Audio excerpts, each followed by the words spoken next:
Bonjour et bienvenue sur la cuisine des Linouchas, j'espère que vous allez bien. Aujourd'hui, je partage avec vous une idée d'un repas de saison que j'ai réalisé hier pour ma famille. On commence par une shorba de légumes aux petites pâtes. J'ai réalisé également des pains matpout farcis à la viande, une salade d'épinards et un tagine de légumes de saison. Découvrons la recette ou plutôt les recettes ensemble. Nous allons commencer par préparer le pain de mini matpout ou mini pain. Alors j'ai mélangé la farine avec la semoule fine et je vais rajouter également la levure boulangère que j'avais diluée avec le sucre et de l'eau que je vais laisser lever pendant 10 minutes avant. Ça, elle aura un effet meilleur. Je vais ramasser ma farine, ma pâte avec de l'eau. Je rappelle que j'ai mis également une cuillère à soupe d'huile de table. Et voilà, on va ramasser notre pâte petit à petit. Je vous recommande de rajouter de l'eau progressivement en fonction de l'absorption de la marque utilisée de farine et de semoule. L'absorption n'est pas pareille. C'est pour ça que je recommande le rajout progressif de l'eau tiède. Cette pâte-là peut être réalisée également au robot pâtissier. On a déjà eu l'occasion de le faire ensemble, mais vous étiez nombreuses à me demander une utilisation manuelle.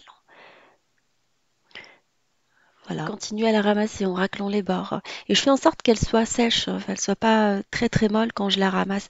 Parce que pendant que je vais la travailler, je vais lui donner de la souplesse en la malaxant avec les mains et en rajoutant progressivement de l'eau, en dosant sa souplesse. Et après, on va la travailler avec la paume de main pendant au moins une dizaine de minutes. Et on va par la suite la diviser en deux. La répartir, plutôt l'aplatir sur un plan de travail fariné. Et on va par la suite utiliser un emporte-pièce pour pouvoir par la suite en faire des mini batvoutes ou des pains. Alors cette pâte-là s'apprête la couvrir par la suite et la laisser reposer pendant 25 minutes avant de pouvoir par la suite en faire des petits pains qu'on peut cuire soit à la plancha ou la pirade, soit à la poêle en fait. C'est à vous de voir. Plus d'informations sur la réalisation des pains, je vous laisserai le lien des pâtes inratables. Et là, on va passer à la réalisation de la shorba. Dans une marmite à cocotte, je vais mettre un mélange d'herbes, persil, coriandre et céleri avec de l'ail. Je vous laisserai le lien de la réalisation de ces mélanges. Sinon, vous procédez à une découpe classique. Je vous laisserai aussi le lien de la réalisation de la soupe shorba classique. Là, ce mélange-là, il m'aide beaucoup. Pour gagner du temps, on a eu un retour de course où je l'ai faite.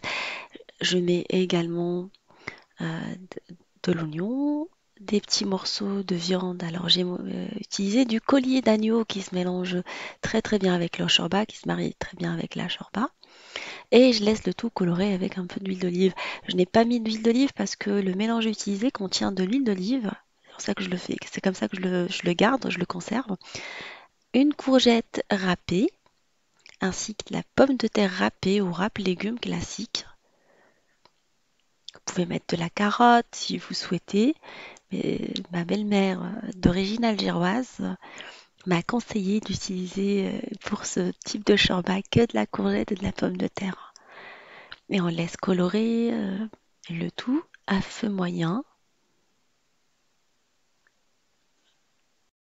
On va épicer en rajoutant du sel, du poivre, une petite pincée de cannelle, un mélange de ras el hanout. Comme je vous ai dit, j'utilise souvent le mélange ras el hanout de la marque Samia que je trouve très très bien.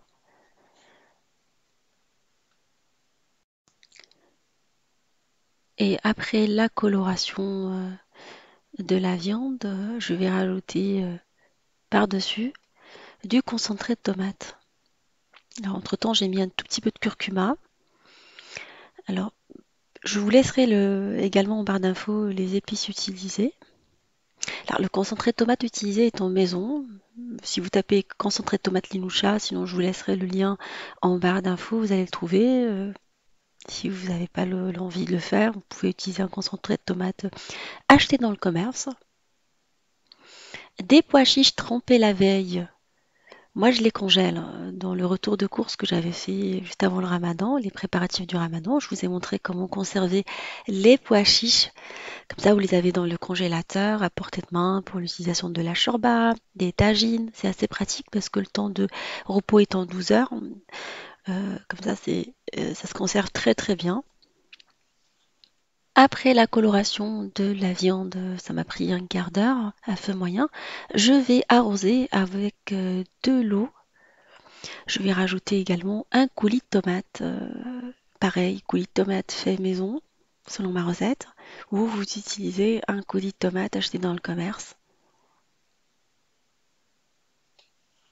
Je vous avoue que j'ai une préférence pour le coulis de tomate fait maison. Je le trouve meilleur et la shorba, elle a un goût après unique. Mais après, quand on n'a pas le choix, on utilise des coulis de tomates et des concentrés de tomates achetés dans le commerce. Il m'arrive aussi de le faire quand je suis charrette et j'ai plus mes produits à portée de main. Une fois qu'on a raclé les bords, on va bien mélanger notre marmite avec une spatule en bois. Et on va la fermer sous pression, la laisser cuire pendant 45 minutes sous pression, histoire de bien faire cuire la viande et les pois chiches. On laisse cuire tranquillement notre shorba et on va préparer un petit tagine de légumes de saison. Après le retour de course, c'est sympa de le préparer, hein. Alors, dans un plat tagine en terre cuite, vous mettez un peu d'huile d'olive avec de l'oignon coupé en petits morceaux et la tomate. Vous pouvez éventuellement rajouter un piment. Moi, je l'avais oublié au départ, après je l'ai rajouté parce que j'aime bien manger pimenté. C'est pas le cas de tout le monde. Après, vous pouvez, c'est facultatif, je veux dire. Euh, Vous pouvez, enfin, je vous recommande de laisser cuire votre préparation tomate oignon à feu moyen pendant un petit quart d'heure avant de rajouter par la suite les légumes. Alors, on rajoute les fèves, des petits pois. Une fois qu'on sent que la tomate et l'oignon ont commencé à bien cuire, enfin, la première cuisson, et par de suite fèves, petits pois.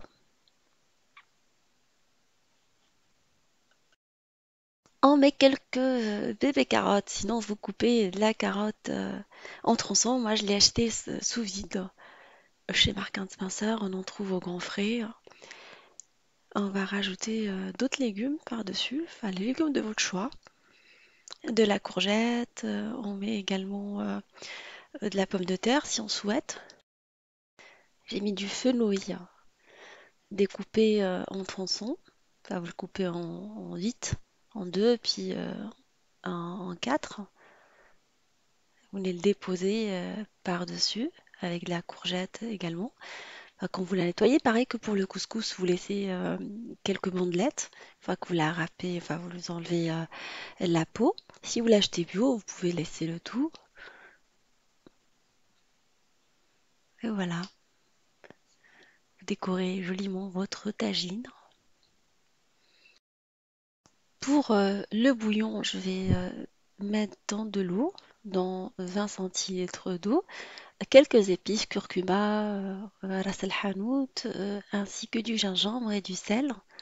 Ça va nous servir par la suite pour arroser le tagine. J'ai mis un tout petit peu de piment fort, mais ça c'est facultatif. Vous mélangez tout ça et vous venez arroser votre tagine avec.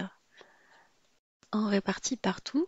On met un bouquet garni. Alors j'ai mis un mélange de persil et de coriandre pour parfumer le tagine. On le laisse cuire à feu doux pendant au moins 1 heure. Il faut vraiment que le feu soit très très doux. Et entre-temps, on va préparer la farce des batbout, la viande marinée.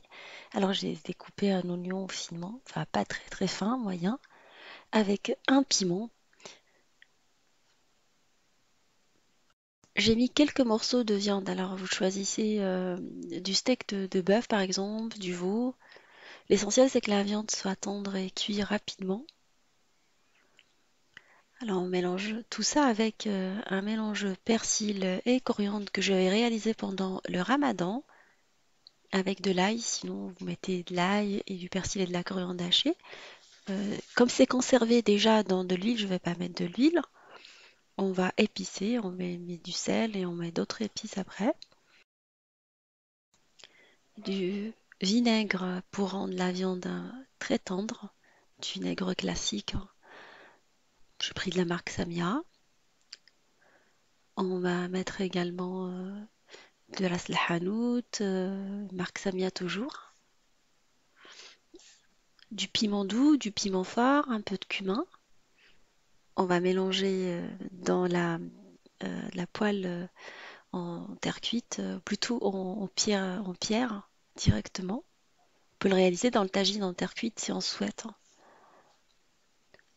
Un dernier petit filet d'huile d'olive et on laisse le tout cuire en remuant de temps en temps pendant un petit quart d'heure.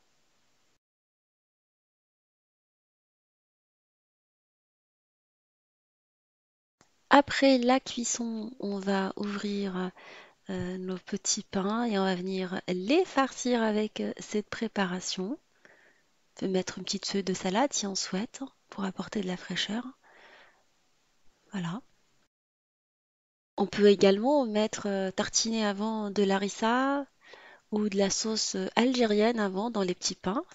Avant de les mettre, moi, c'est ce que je fais pour ma fille. Elle préfère avoir de la sauce dans ses petits pains. Je le fais pas pour tout le monde. Moi, je le préfère avec mon homme, on le préfère sans sauce. Juste la petite sauce de la viande suffit. Alors, j'ouvre la marmite. La shorba, enfin la viande elle est prête. Je vais rajouter les petites pâtes. Alors, vous mettez des vermicelles, vous pouvez mettre des tlitli, des petits torcini, ce que vous aimez comme petites pâtes. Et vous la laissez cuire selon les indications du paquet. Alors, si c'était indiqué 25 minutes, bah, je vais les laisser cuire 25 minutes. Si vous mettez des pâtes, des petites pâtes qui cuisent moins longtemps, vous respectez le temps de cuisson après, en mélangeant régulièrement parce que les pâtes risquent d'accrocher à la marmite.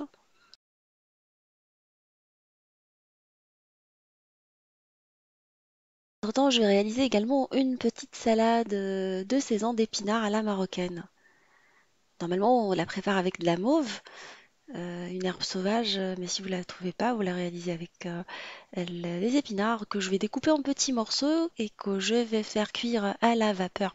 On met dans le fond du couscoussier, vous pouvez la réaliser à la vapeur ou vapeur électrique, quelques gousses d'ail entières et on va venir déposer par-dessus les épinards découpés et lavés avant d'être découpés, je veux dire. On les laisse cuire pendant un petit quart d'heure, une dizaine de minutes. Une fois bien cuite, enfin bien cuit les épinards, dans le fond d'une marmite, je vais mettre un filet d'huile d'olive. On va venir mettre par-dessus les épices, l'ail qu'on va ressortir comme une pommade. Voilà, le fait de le cuire à la vapeur, il ressort facilement. Faites attention s'il est très très chaud, enfin si les gousses d'ail sont chaudes, vous risquez de vous brûler les doigts. Moi j'ai les doigts assez solides.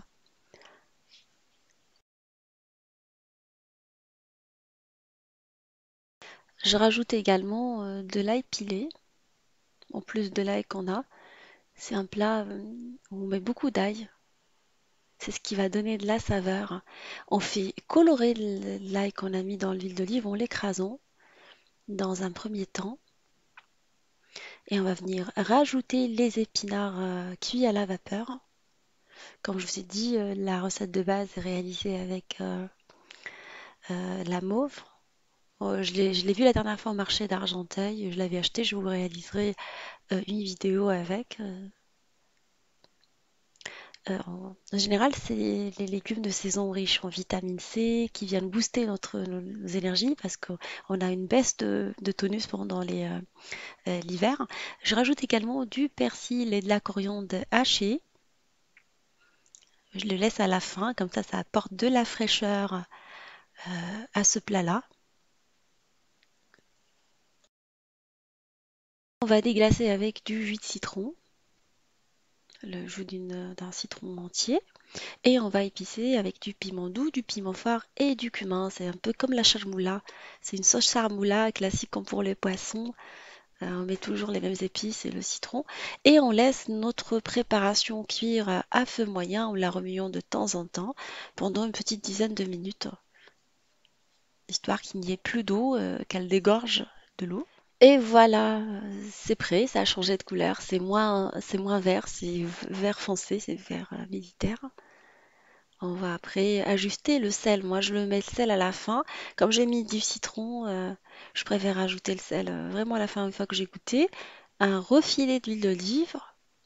Et on va par la suite passer au dressage. On le va mettre dans une assiette décorée avec des olives et on met également des citrons confits.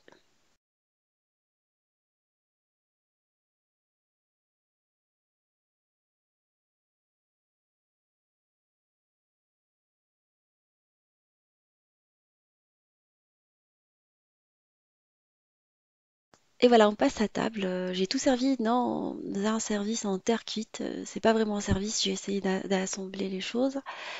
J'ai servi la soupe dans la marmite en terre cuite également, le tagine, ainsi que les petits pains farcis avec la salade, une petite citronnade à la menthe. On a eu l'occasion de la réaliser.